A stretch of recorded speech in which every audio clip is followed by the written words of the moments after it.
And we have some special guests today, so I'm going to go ahead and get started with this meeting of the Ad Hoc Bluffton Growth Committee.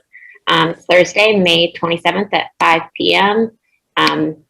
The first item on the agenda is the Pledge of Allegiance. Everybody please stand for the pledge.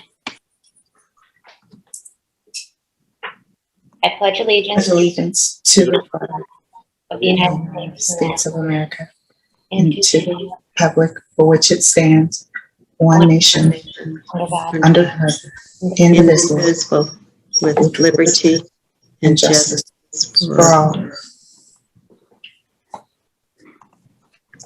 Thank you. Do I have a motion to approve the agenda for today? So moved. I second. Great. Any discussion on the agenda? Seeing none, I'll call for the vote. Signify by saying aye. Aye. Great. I think that was unanimous. It was unanimous. We don't have public comments. Okay. So seeing no public comments, we'll move down to item D, which is the approval of the April 22nd, 2021 committee meeting minutes. Do we have a motion? I move that we approve the minutes from April 22nd, 2021 for the Ad Hoc Bluffton Growth Committee. I second. Great. Any discussion on the minutes? Seeing none, I'll call for the vote. Signify by saying aye. Aye. Aye.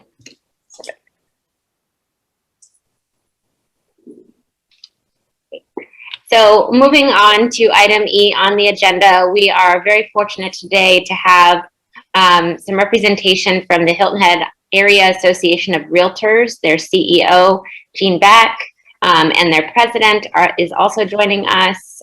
We're going to engage just in an open discussion on the state of the real estate market in Bluffton.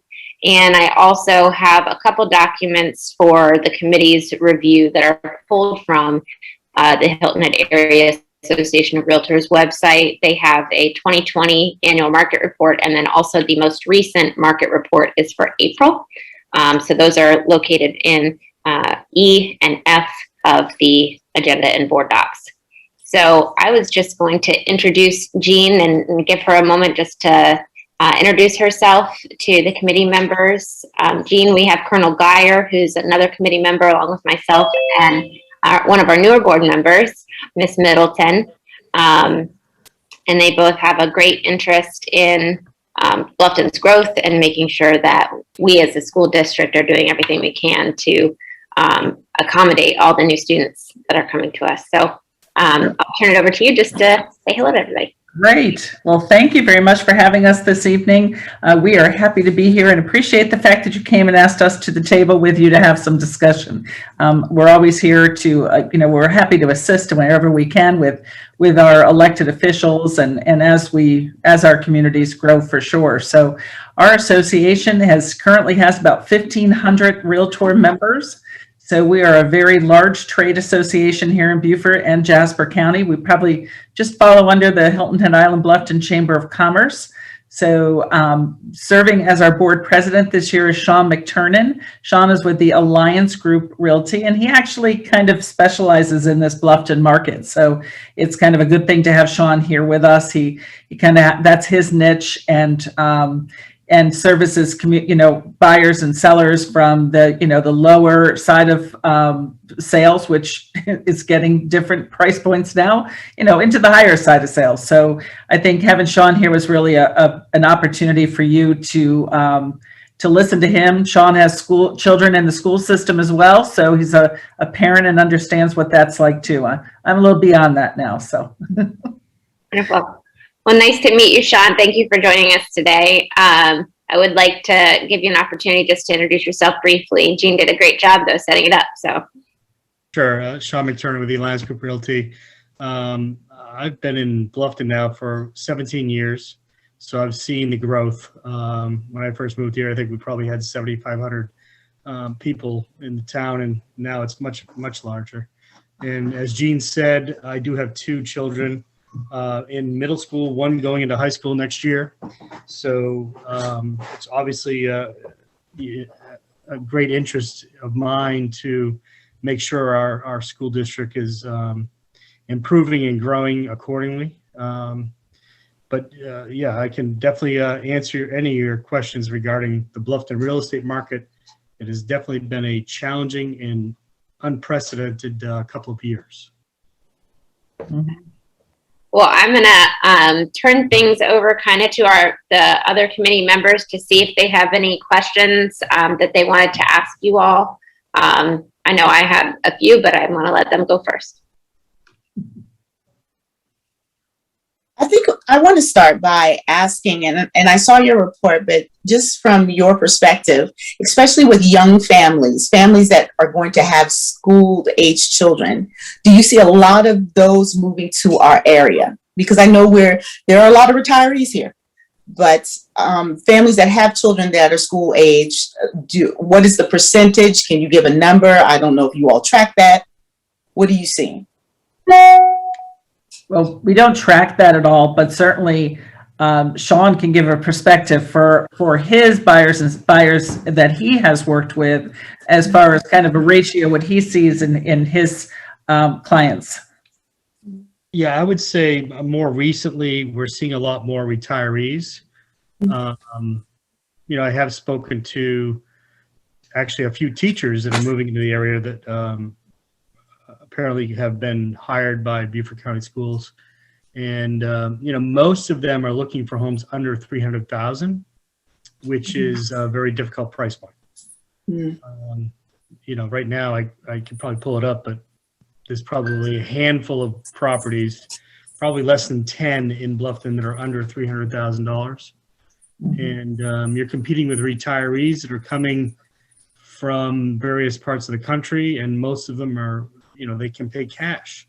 That's the challenge, is cash versus finance.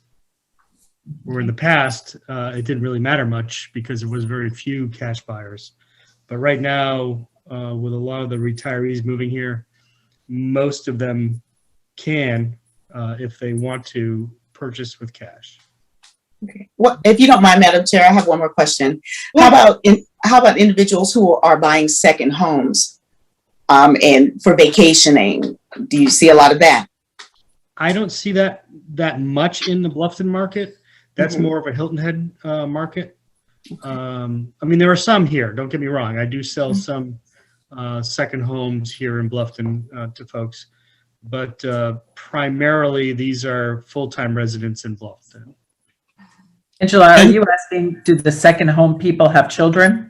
No, Just that was it. what Yes. the second home market is like. Yes. Yeah, yes. And you're specifically looking at Bluffton, saying Bluffton? Well, you can tell me about the district. If you know any other areas in the county, let's talk about that as well. Sure. Any of your coastal areas are going to have, the second home market, your Fripp Island, your Harbor Island, all those are going to start, you're going to start to see all that second home market. I think that the second home market, there's the second homeowner that wants to buy the property and have it as a vacation spot for their family. And then there's also the second homeowner who wants to buy the property and use it as an investment. So they may block 2 weeks off for their family or a month off for their family, and the rest of the time it's on the rental roll. So, and I could tell you that as far as the rentals or vacationers here, about 2/3 of all tourists come and go into vacations, and the other 1/3 is into the hotels. So the vacation rental market, as far as housing goes, or villas, is very strong here. I just was over at another meeting recently, and the property managers are second home property managers that are doing the vacation rentals. It's all up. Price point. So COVID hasn't slowed that down at all, because I was concerned that, with COVID, people are holding on to that money and not buying that second property on the coast. No, it's actually done the exact opposite. Oh, wow. Exactly. Okay. It's actually done the exact opposite. I think people feel that, they've kind of looked at it and said, life is short. I want to, enjoy myself, and I'm going to get to where I want to be. And that's what has created this influx, and really and truly on a national level as well. home ownership is really home sales has really what has driven the economy over this past year.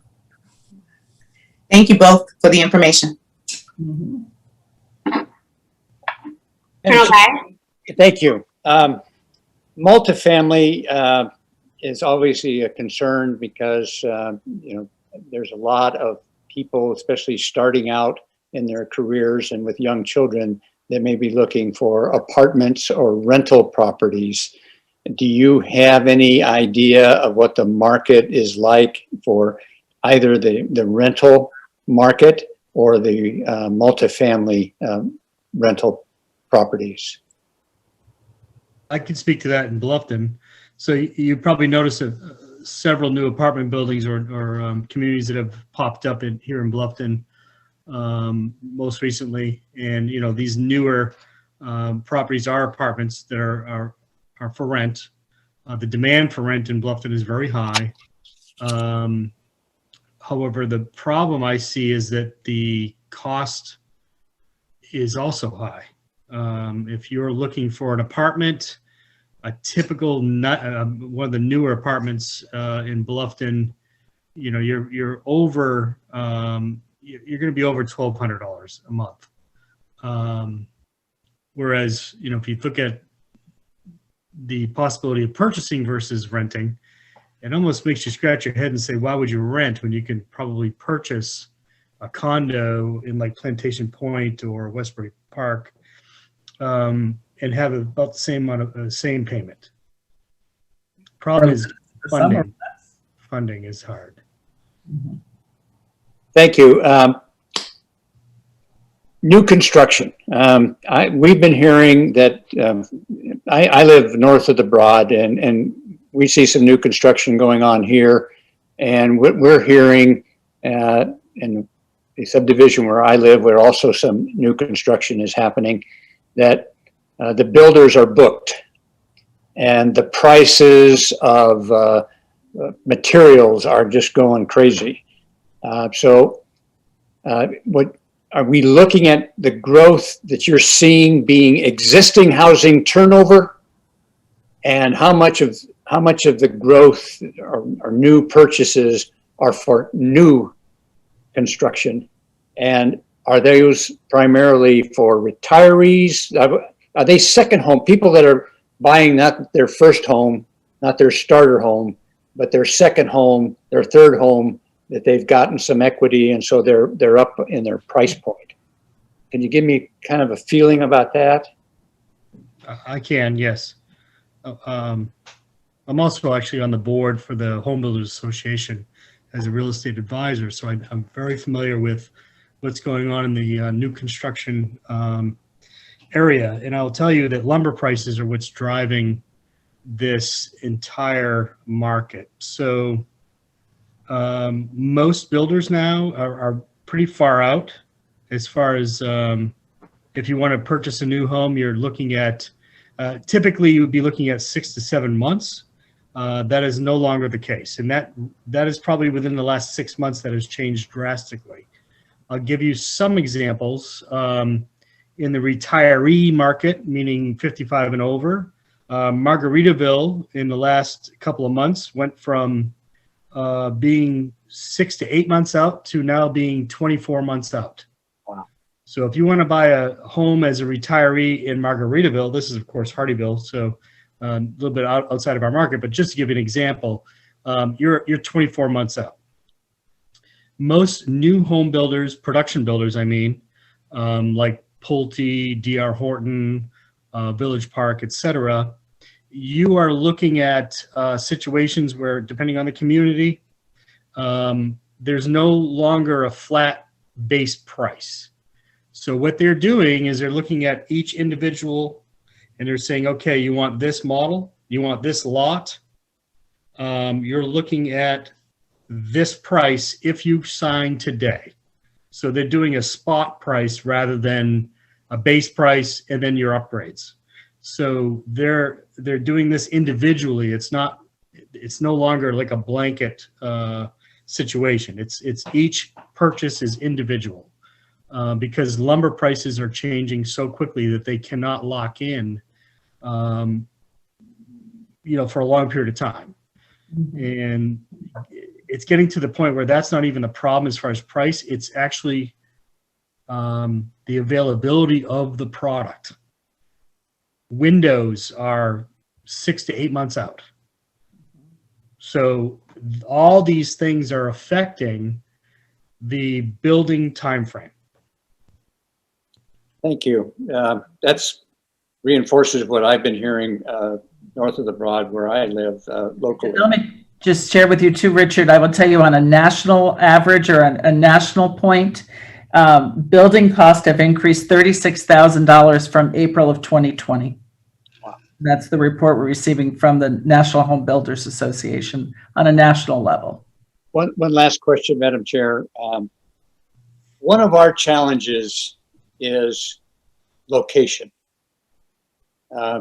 If you look at where our schools are and where our population has grown, it's not a linear expansion in Bluffton. It's here and there, and so where to put additional schools is an issue. An issue for us for what can we add on to what we have now, and frankly, we've looked at that. We visited every school, and there's not a lot of potential, with the exception of May River area, to add on with the property that we have. Our attendance zones, because we're having to adapt to when the subdivisions are developed and the people move in, and what the capacity of the school is, really convoluted. And so everybody wants neighborhood schools. And so we're trying to figure out where to put the new schools and then how to rearrange it eventually so that we don't have crossing bus routes going from home to school. As you can imagine, when you look at our school footprint and the growth footprint in Bluffton. So that's one of the biggest challenges. Where's the growth going to be? Where should we need to put a school? And do developers know that neighborhood schools are pretty important maybe an important selection criteria? If I'm bringing my family here, I want to put it someplace where I can get to a school close by. Retirees, maybe not so much. So that's what we're trying to cope with. And you folks know the market. And we can go to the planning folks at the county and in the city and so on, and they're issuing permits. But they don't know the market. They know the developer market, but you know the buyer market. And that's what we're trying to get our fingers on, to try to figure out how to cope with this growth in Bluffton and support the students that are going to be, inevitably coming in. So can you help us? I think that's a tough one to narrow down. You'd almost have to, that is a tough one to narrow down. I mean, you're looking like what Sean says, that is his buyer point and who's there, but I don't know if you could really narrow down where they're buying, that it would impact that large of a decision regarding your schools. I don't know, Sean, what do you think? Yeah, I can add to that, actually. So when I'm dealing with families, most of them, especially if they're moving here from out of the area, they look at our school systems and they look at the choices that their students have for sports, etc. And I will tell you that an example would be May River High School is more desirable than Bluffton High. However, the issue is that the type of home they're looking for doesn't necessarily match up with the school zone. So they tell me they want a home that's XYZ and they want to spend up to, $600,000 or whatever. I can't sell them a home in Heritage at New Riverside because that type of home doesn't exist. Most of the production homes that are, I would say, geared more toward families, that type of demographic, are in the New Riverside area. Now, of course, there are some retiree communities out there as well. But most of the homes, newer homes, are out that way. And when you look at the build out of Bluffton, we're probably pretty close to 95% already, the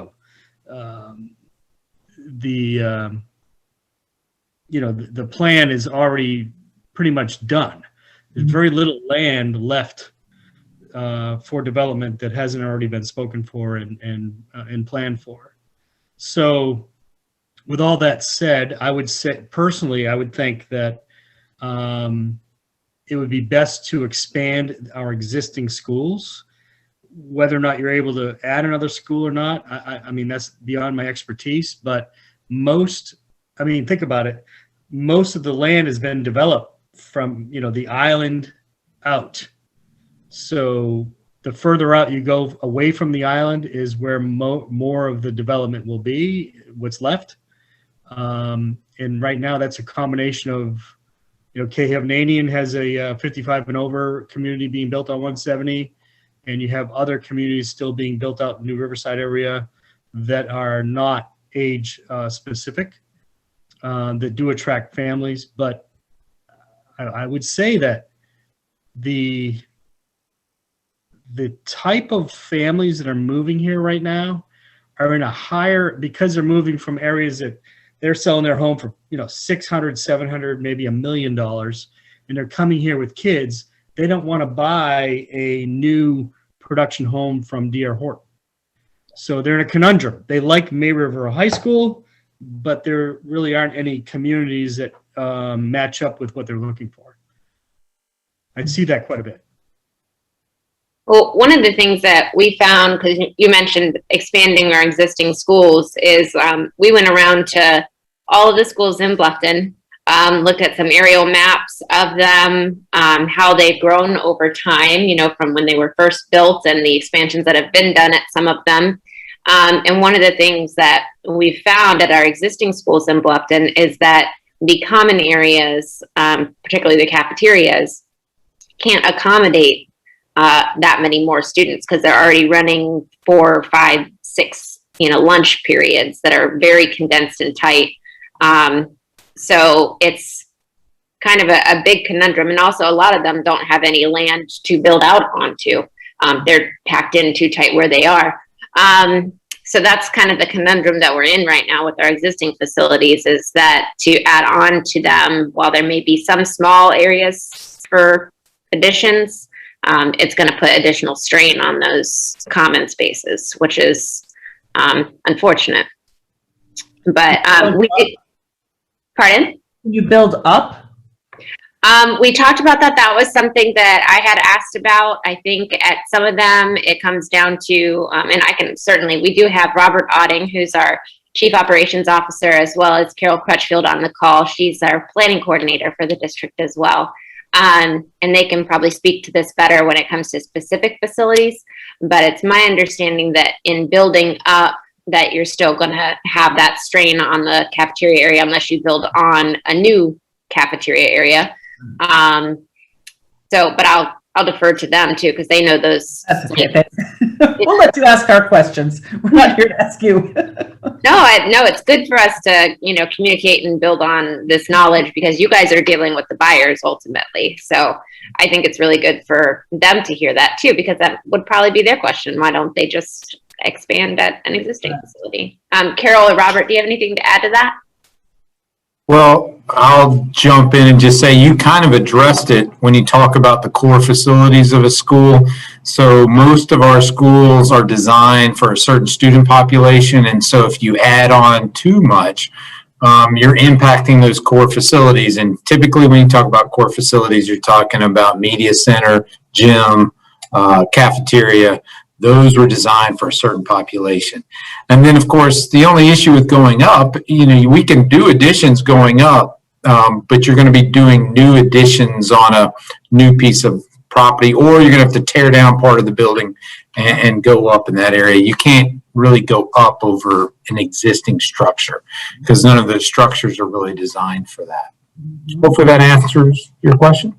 Yeah. I heard food trucks are in. Maybe you could do that. I love a good food truck. I love a good food truck. Just out of curiosity, have you hired an architect to consult with you? For any new builds, we haven't gotten to that point yet, and that would be a full board decision to move forward with that. So we haven't gotten to that part because we're just trying to figure out. When we initially started all of our work back in 2019, it was assessing the population growth and, you know, what kind of school might we need, and then COVID hit, and we actually saw that flip on its head when it came to the students and what grade type of school we would need to potentially build. So everything's been in flux very much. Yeah. So I just have a question, and maybe I shouldn't ask this, but no, that's fine. I noticed that a lot of the private schools have been expanding, and how is that affecting you guys at all? I mean, Cross Schools is expanding quite a bit. We have the Christian Academy that just opened up, or will be opening up here in Bluffton, which might be some relief for you, but it seems that they're also they're not even done being built, and they're already getting booked up. Right. Carol, you probably can speak to the numbers and things like that way better than I could, so I will defer to you.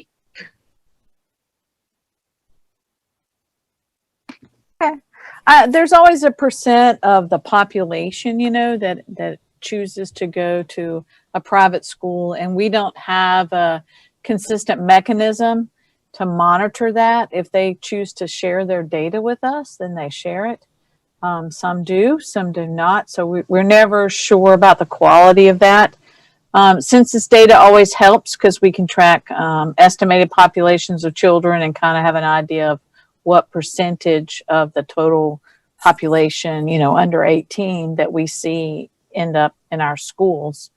And I haven't seen any kind of change. COVID year might show a change there.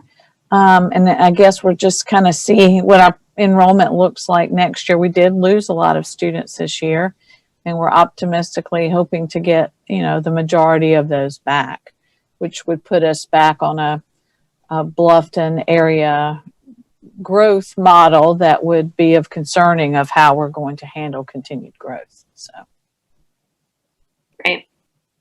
I think it was, it was around 1,200 that we yeah, lost. 1175, something like that we lost this year. Most of those, or not most, but a higher percentage of those at the lower grades, pre-K, kindergarten. And so people were choosing not to put their, you know, babies into schools during a COVID pandemic. So we're hoping they will come back for first grade. Wonderful. Well, I think that Colonel Larry, you actually asked my question in regard to the new builds and the lumber thing, because that is something that I had seen somewhere in a news broadcast about the cost of lumber slowing things down, but I didn't realize that it was the timeline for a new build had essentially been, it's 4 times as long now. Is that accurate? It depends on the community, but I sold a few homes out at Malin Bluff to some folks, and now it's like a bidding war anytime they release new lots, and they're only releasing like 3 or 4 lots a month. And the demand is beyond that. So it's accelerated. The demand has definitely accelerated, which is why resales have gone up in price. You can't buy a new home. I'll tell you this, a year ago, maybe even a year and a half ago, it made more sense to buy a new home than it did to buy a resale, because you could get a new home for about the same price. And you'd have to deal with the headaches of fixing it up or having issues for a while. Within the last year, that's changed because there are no new homes. I mean, there's nothing available. You have to wait. And that's changed drastically just in the last year. Example, Cypress Ridge, Mill Creek, D.R. Horton, used to have some homes available within a month or two that you could purchase. Now they're not going to have anything released until sometime in the middle to late June. Same thing with Harris New Riverside, Lamar Homes. Their next phase will be released sometime in June. So how quickly they'll sell through that and how fast they'll be able to build is yet to be determined, but typically it's a 6 to 7 month process. But because of the difficulty in acquiring all the products, to build a home, like I said, windows are a problem right now, lumber's high, etc. It's probably not going to be 6 to 7 months. And they haven't even released their next phase yet, which I want to say the middle to late June. But they'll probably sell out pretty quick. Did any of the committee members or anybody from district staff have any questions about the 2020 market report or the April 2021 market report? And if not, did y'all have any comments on it? Jean or Sean, did you have any comments on that? Was there any outliers on that you thought we should be aware of, or anything that kind of stood out on them that raised your eyebrows? You'll probably notice, and you'll probably notice it more next month, the next month's report, that sales are slowing, and it's not because of demand. It's because there's no inventory. Okay. And that's a national problem. It is. Mm-hmm. Mm-hmm. We're a little bit more attractive than some other places in the United States, but it is a national problem. Okay. And I will tell you that one thing to add. It seems that the states that have more lockdowns are the states that I'm seeing. Those are the people I'm seeing the most. So Michigan, Massachusetts, California, any states that have stricter lockdowns than we do and all the mandates, a lot of people leaving those areas and moving here. Are a lot of those people, you said those are predominantly retirees though, not necessarily families, or is that kind of 50-50? I couldn't put a percentage on it. I would say that you get a mix of both. Families and families have to move during certain periods of time because their kids are in school. So we're starting to see the families now because they want to get in before school starts. We saw a lot of retirees earlier on, but now it's a mix really right now. But families are more seasonal because of their kids are in school. Makes sense. Anyone else have any other questions before I'm? Madam Chair. Yes, sir. Go ahead. This is really a volatile time, and you're giving us. I really appreciate your insights and your views on the market. I hope that we can stay in contact, and as you see trends emerging, you can give us a heads up because this is really, really hard for us to try to plan how we're going to cope with this. And we've got growth in different parts. And I've been in this area for 13 years. So I have seen what's happened in the past 13 years, and it's unprecedented. Because what I saw before was the start of growth was in the gated communities, and they were the higher end retirees and so on. And then the growth followed by people that are providing the services for these folks. And that's the folks that manage the stores and the entrepreneurs that want to start a small business and so on. And it was pretty predictable. You could kind of see when they opened up Habersham that we knew there was going to be growth there to support the Habersham folks. And we had that in my part of Beaufort County. But now it's just scattershot, and we're seeing turnover, but I just know that you folks are going to see the trends before we do. And I hope we can keep a conversation, a contact with you folks to kind of help us identify and be, put a better crystal ball into where we need to be in the years to come, because we just can't have kids in the mobile classrooms and teachers sharing classrooms and all the things that we've had to do in the past. We want to try to get ahead of that as much as we possibly can. And that may mean new land purchase, it may mean new construction, but we don't want to build and no one comes. But we want to be ready for when they come. So that's our conundrum, as the chair mentioned. Well, Richard, I'll tell you this, they took my crystal ball away from me. And along with that, they took my magic wand as well. Yes. But I will tell you this, my phone number is very public. And if any of you ever have questions or just wanted to get a quick update, more than happy to help you. I primarily deal with the Bluffton, Okatee, into Beaufort area. Not too far into Beaufort, but I do know that market fairly well. I do some as well in Hilton Head, but primarily Bluffton is where a majority of my business is.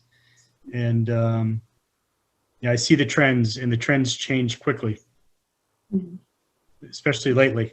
I mean, it was very predictable 3 years ago. I could tell you exactly when the time was to buy and when the time was to sell. That has all gone out the window.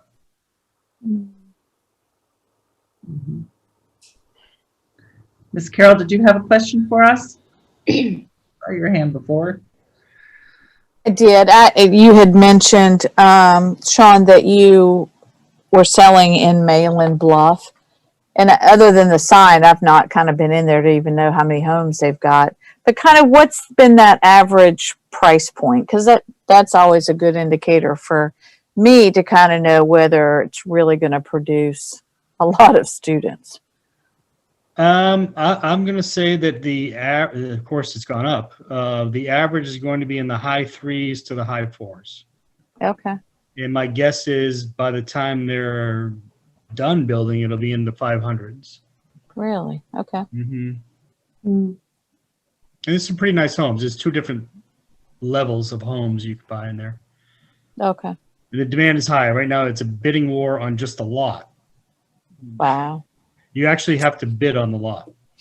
Wow. So they have a base price of, say, $30,000, and I heard that there are bids going up over $60,000 just for the lot. Wow. Okay. Thanks. That helps a lot. This has been very informative, and it comes at a really important time as everything just continues to shift. And as you mentioned, Sean, that the trends change really quickly. And we've noticed that just in the last, year or so that we've been working. So we are so appreciative of you guys taking the time out of the end of your day towards the end of a holiday or about to be a holiday weekend. So we are so thankful for you taking the time out to come and meet with us. And Sean, I'll be getting your number, and Jean, I have yours. Yep. And we will be in touch. We're so thankful. Thank you very much for your time today. Thank you. All right. Good night, We everyone. appreciate it. Anytime, guys, we're here for you. We want our county schools too to thrive as well. So Awesome. great. Thank you. All We're going right. to continue on in the agenda. So if you guys want to see yourselves out, feel free. Thanks. Bye. Great. So moving on, we have next on the agenda, item G is discussion of land acquisition. And I believe this came from our planning coordinator, I can't talk today, Carol Crutchfield. Yeah, Robin, I just, if you'll bring up that slide. It's been a topic we've touched on in the past, and we talked about circling back to the conversation. So I just kind of made this quick slide, and Robert can jump in at any time, just to sort of regroup and maybe kind of acclimate Ms. Middleton as to conversation on land. So currently the land that the district owns, that would be sizable enough to build anything. We have property on Springfield Road, that's on Ladies Island. We have no plans for current for that potential need. We have land at May River High in New Riverside. And we have enough land there, originally master planned sort of for a new elementary and a middle. Or, you know, now if Kate's the popular thing, we've got room for that. And then we've got land sort of in front of, on Highway 170 frontage, in front of Okatee Elementary. And that's, what, 20 acres or so, 22 acres or something like that, Robert, that is enough to do something there. But no one is currently looking for any new land right now. No one's out there. And no funding has been appropriated for land. And that was discussed by the Community Project Review Committee back in 2019, which, if you'll remember, that's what formed the list that became the 2019 referendum list. So they was on the list, but it didn't make it to the referendum. This year, with our 8% approval project list, we have land on the list. And if you're familiar with how we've been handling that, there's sort of a black line. These are the project list. And then there's a red line below that with a list of projects. In between, if we have some savings, we can go to items below that line. So land is on the line. There's no money attached to it, but the item at list is at least there so we can start putting it into focus. But we're not looking. So that's something I think we need to talk about. Robert, you can chime in now. Well, I would just add, you heard Sean previously just say that 95% of the land in Bluffton has much all been accounted for. So there's not a whole lot left. Right. And so he just acknowledged what one of our big concerns is that our choice is limited on what's still available that could be purchased that would be sizable enough for a school. Okay. So let me ask you I guess my first question is, since we have no one is currently looking for potential parcels, do you all feel that you need direction from the full board to begin looking at that? Or I know that a lot of that will then turn into a conversation that's executive session, probably fodder. But I just needed to, I guess, ask if you were looking for direction from us to then provide that to the full board, and also what my fellow committee members think of that.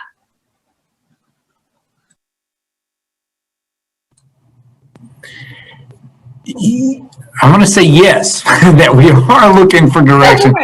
Well, one of the things is, this conversation, if you noticed, is growing. And so that's good to see. And I think there's growing board support for that, for us to investigate that, although we have not been directed in any way to throw a lot of effort in that direction. Right. Yeah, I'm just going to, anecdotally, and based on, I was looking at the committee meeting minutes from our last meeting when we had Mayor Solka with us, and one of the things that she said was there was the 52% population growth since 2015, which is tremendous for our area. And while we do have these sites that are currently in our possession, I don't see, based on the data and the information that's been presented to us, that that's going to be enough to accommodate the amount of students that we may potentially have. So I don't know how everybody else feels about it, but I know that we've talked about the property in front of Okatee Elementary and the sizing of it and the acreage that we would need for potential schools. So I certainly would love to hear from others on that, but it just sounds like to me is that we do need to get into some exploratory stages here. Madam Chair? Yes, sir. We do have some money. We sold some property, right? And as I recall, we said that we were going to use put that money kind of looking for purchasing land. Yeah. And so the land isn't going to get cheaper the longer we wait. I had a really good conversation with Joe Passament last couple of days, and he told me that yes, the Bluffton, what we've heard about Bluffton is right on, but the county land south of the Broad, he says there's 500 permits for individual housing that he knows about. It's going to come in unincorporated Beaufort County south of the Broad. So, wow, you know, because this came up in the discussion about impact fees. So it would seem to me that this is a discussion. Dr. Wisniewski, I really believe that this is something that we should talk about in an executive session about what we're going to do. We can't do it in open session because it might give some people an advantage to look, you know, get into property and so on, but at least get an idea from the board of what their thinkings, and then we may have to do a public vote on doing something. But to me, looking at land is something that we really need to be addressing pretty quick. Okay. So I might need to get with Wendy Cartledge to ask her, excuse me, what qualifies for, at what stage we would need to be in the conversation for it to qualify for executive session. I'm not familiar exactly, so I may need to ask her about that. So let me see. If someone could provide me with a motion that just directs me to move forward with trying to get something into executive session, and alternatively, if it can't, that we bring the discussion to the full board. Because I certainly don't want it to sit and wait for a whole nother month. You know, I'd like to have the alternative routes. Do you need a motion, or can the committee just agree that you move forward with Wendy to get the information? Well, I want to have direction to, if she comes back and says that we can put it on a next agenda as appropriate for executive session, I'd like to move forward with that. I wouldn't want to necessarily stall it and have to circle back around unless anyone objects. I see, Robert, your hand is raised. Sorry. Yes, I would just make you aware that past land purchases that the board has gone into, the way we did that was through the use of a land consultant, educational land consultant. And I reached out today. I need to check the procurement code on whether or not that's an exempt type consultant, or whether or not we need to go out with an RFQ for that, or RFP.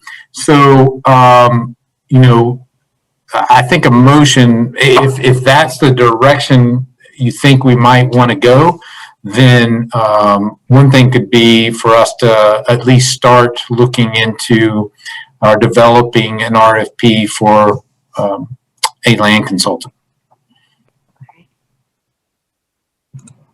Dr. Glads, thank you for joining us. I see you have your hand raised. I think you might be muted though. Thank you. So I was, I've been listening to the conversation. It's been excellent. I don't think just a general discussion of sort of our, what are we going to do about purchasing land could be an executive session. I really think it has to be, we'd have to be negotiating a proposed sale or a proposed purchase. I think you have to receive legal advice, et cetera. I just went back to Helen McFadden's PowerPoint, and she's, specifically, I recalled her doing the 5 reasons for why you can go into executive session, but I think it has to be a proposed sale. And I think probably the general idea of purchasing land is probably not enough to go into executive session, but Wendy would be the one that we'd want to, have weigh in on that. But I agree. I mean, I really think we need to look at land now. And, there's a lot of unincorporated areas in the Bluffton area. I mean, I live in an unincorporated area. And, it's not all annexed into the town of Bluffton. So, Colonel Geyer, Ms. Middleton, do you have any recommendations on how we proceed?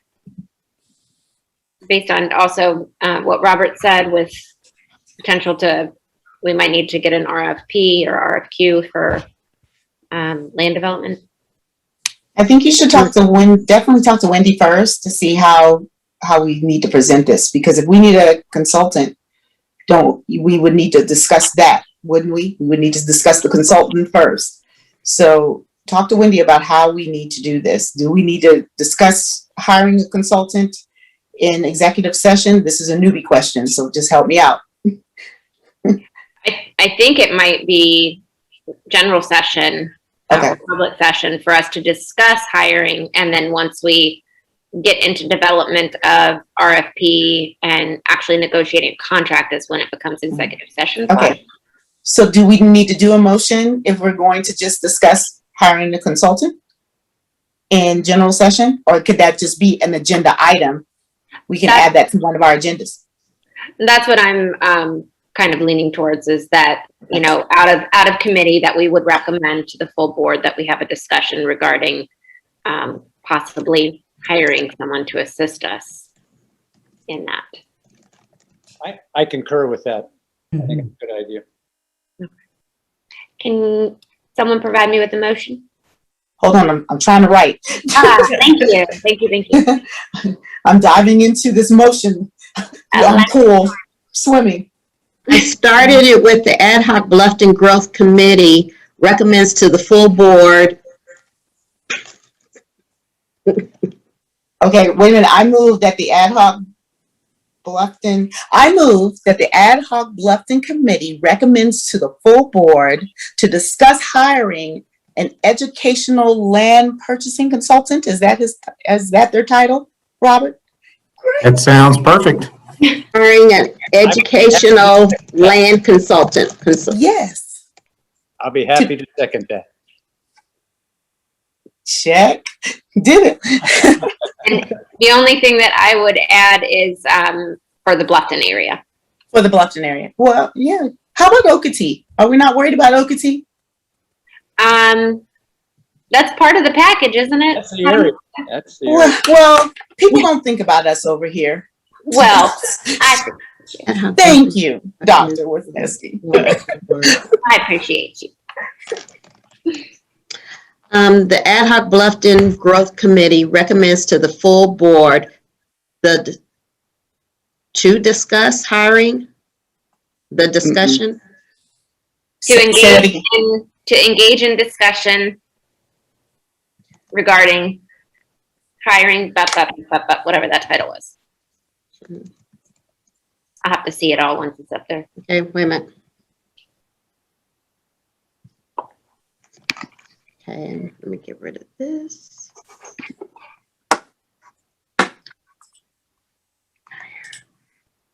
Save.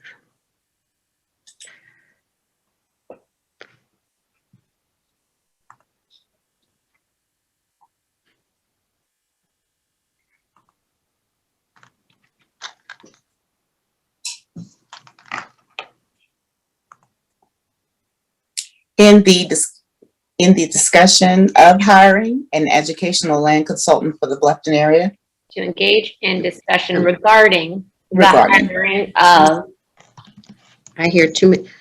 Recommends to the full board To engage in discussion regarding the hiring of